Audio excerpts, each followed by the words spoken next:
ഇപ്പം പറയുന്നത് ഇങ്ങനെ ഈ കിഡ്നി ഡിസീസ് അല്ലെങ്കിൽ ലോ GFR ഒക്കെ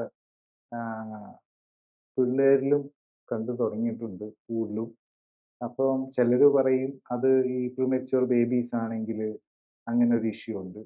അപ്പം കൂടുതൽ കിഡ്നി ഡിസീസ് വരാൻ ചാൻസ്, കിഡ്നി പ്രോബ്ലംസ് വരാൻ ചാൻസ് ഉണ്ട് ഫ്യൂച്ചറിൽ. പിന്നെ അല്ലെങ്കിൽ ഈ മദറിൻ്റെ ഹെൽത്ത് വളരെ ഇമ്പോർട്ടൻ്റ് ആണ്. മദറിൻ്റെ ഹെൽത്ത് ബേസ് ചെയ്താണ് കിഡ്നിയുടെ ഫ്യൂച്ചർ എന്നൊക്കെ. എന്താണ് ശരിക്കും ഇതിനെപ്പറ്റി അറിയേണ്ടത്? നമ്മളുടെ കിഡ്നി, ഓരോ കിഡ്നിയിൽ 1 മില്യൺ, അതായത് 10 ലക്ഷത്തോളം നെഫ്രോൺസ് ഉണ്ട്. അതായത് അതിൻ്റെ സ്മോളർ യൂണിറ്റ് നമ്മുടെ അരിപ്പകൾ നമ്മൾ പറയുമ്പോൾ അരിക്കുകയാണെന്നാണല്ലോ പറയുന്നത്. അങ്ങനെ സ്മോളർ നെഫ്രോൺസിൻ്റെ ഒരു സെറ്റാണ് ഒരു കിഡ്നി എന്ന് പറയുന്നത്. അപ്പം നമുക്ക് ജന്മനാ തന്നെ ചിലപ്പം പല കാര്യങ്ങളും ഉണ്ട്. ഇപ്പം നമ്മൾ ഈ മരുന്ന് ഉപയോഗം ഒത്തിരി കൂടുതലാണല്ലോ. ചില മരുന്നുകൾ തന്നെ കിഡ്നിയുടെ ഡെവലപ്മെൻറ്റിനെ ബാധിക്കാം. ഇപ്പോൾ ചിലർക്ക് ഒരു കിഡ്നി ഉണ്ടാവുള്ളൂ, ഉണ്ടാകുമ്പോൾ തന്നെ, അല്ലെങ്കിൽ ചിലപ്പോൾ കിഡ്നി തന്നെ ചെറുതായിരിക്കും. അതിൻ്റെ അടുത്ത് നമ്പർ ഓഫ് നെഫ്രോൺസ് കുറവായിരിക്കും. അപ്പം നാച്ചുറലി വേറെ എന്തെങ്കിലും ഒരു പ്രോബ്ലം കൂടെ വന്നു കഴിഞ്ഞാൽ അവർക്ക് ഇതിലേക്ക് കിഡ്നി ഫെയിലിയറിലേക്ക് പോകാനുള്ള ചാൻസ് കൂടുതലായിരിക്കും. അതുപോലെ തന്നെ കുട്ടികളിൽ വരുന്ന ചില കണ്ടീഷനുണ്ട്, നെഫ്രൈറ്റിസ്, അതായത് യൂറിനിൽ കൂടെ ബ്ലഡ് പോവുക. അതിനെ നെഫ്രൈറ്റിക് സിൻഡ്രോം എന്ന് പറയും, ഓർ നെഫ്രൈറ്റിസ് എന്ന് പറയും.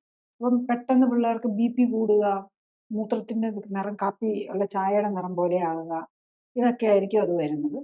പിന്നെ വേറൊരു നെഫ്രോട്ടിക് സിൻഡ്രോം ഉണ്ട്, അതും കൊച്ചു കുട്ടികളിൽ വരുന്നത്. അത് പ്രോട്ടീൻ പോവുമായിരിക്കും ചെയ്യുന്നത്. നെഫ്രോട്ടിക് സിൻഡ്രോം യൂറിനിൽ കൂടെ പ്രോട്ടീൻ പോകുന്നത്.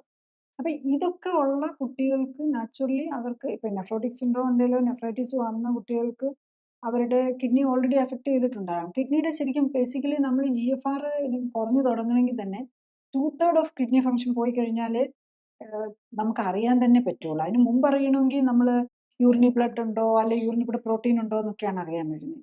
GFR 90 താഴാൻ തുടങ്ങുമ്പോഴേക്കും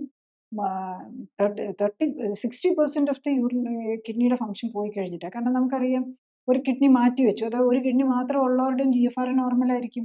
അപ്പം അതിൽ നിന്നും താഴെ പോയി കഴിഞ്ഞു കഴിഞ്ഞാൽ ആ ഒരു കിഡ്നി നന്നായിട്ട് വർക്ക് ചെയ്യുന്നുണ്ടെങ്കിൽ തന്നെ നമ്മുടെ GFR മാനേജ് ചെയ്യാൻ അതിന് പറ്റും. അപ്പം അതിലും കൂടുതൽ വന്നു കഴിഞ്ഞാൽ മാത്രമേ, അതല്ല ആ മേ ബി 16 ഞാൻ പറഞ്ഞതേ ഉള്ളൂ, മേ ബി 75% ഓരോ കിഡ്നിയുടെയും ഒരു കിഡ്നിയുടെ ഒരു 25% എങ്കിലും, ഒരു 50% എങ്കിലും വർക്ക് ചെയ്യുന്നുണ്ടെങ്കിൽ GFR മോസ്റ്റ് പ്രോബ്ലി നോർമലായിട്ട് നിൽക്കും. അപ്പോൾ അതുകൊണ്ട് നമ്മൾ ഒരു കിഡ്നി മാത്രമുള്ളവരൊക്കെ വളരെ കെയർഫുൾ ആവണം. പിന്നെ അതൊരു ഒരു കിഡ്നി ഡൊണേറ്റ് ചെയ്തിട്ടുള്ളവരും വളരെ കെയർഫുൾ ആയിരിക്കണം. കിഡ്നി ഫംഗ്ഷനിലെ കാര്യത്തിൽ GFR നോക്കണം, യൂറിനറി പ്രോട്ടീൻ പോകുന്നുണ്ടോ, ആൽബുമിൻ പോകുന്നുണ്ടോ എന്ന് നോക്കണം. അതുപോലെ RBCസോ WBCസോ പെസൽസ് ഉണ്ടോ എന്ന് നോക്കണം. കാരണം അങ്ങനെ എന്തെങ്കിലും ഉണ്ടെങ്കിൽ നമ്മൾ വളരെ കെയർഫുൾ ആകണമെന്നുള്ളതാണ്.